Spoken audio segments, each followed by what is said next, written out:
Art and writings of first-hand encounters expressed through my artworks and portraits of apparitions and deceased everyday persons of uncommon history.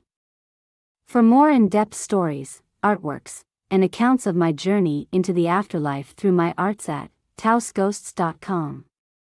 Beautiful is simply what I have named her ghost.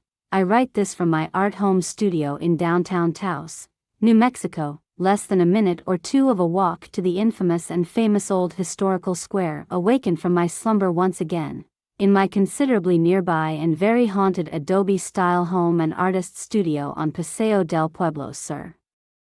Many people find Taos to be incredibly active regarding its paranormal, spiritual, special, culturally diverse, ancient city. A quaint town near Angel Fire and a few hours north of Santa Fe. A combination of its enchanting arts, breathtaking natural beauty, lengthy history, and many diverse cultures and heritages, Taos, New Mexico is simply brimming with spiral enchantment and ghostly charm. Journal entry.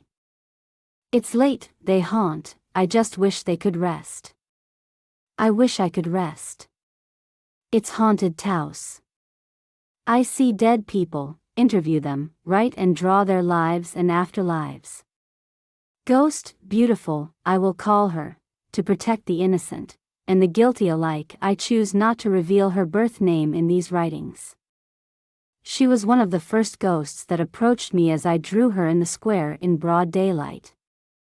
She taught me a lot of things about what it takes to survive in her version of her present afterlife experience, and previous life on the Santa Fe Trail, and the circumstances of her death and her given reasons for becoming an earthbound ghost. She's often heard giggling in the alley by the square. I hope her art portrait respectfully helps to memorialize her and share her everyday historical life and ghostly afterlife accounts in Taos, New Mexico. Her childish whispery sounding giggle taunts and haunts its hearer. With a melody that is both inquisitive and seductive, only a madam of the old Southwest could so plainly know what survival requires to appear so soft in her grit and success in Taos, and beyond. As a woman once abandoned, she still roams the streets here. She often left our interviews with more fascinating questions than answers. I will attempt to relay the contacts and details in the stories that follow. Her portrait and related art is currently in my studio gallery exhibit, and there are more detailed accounts about her ghostly haunts, stories and interviews on taosghosts.com.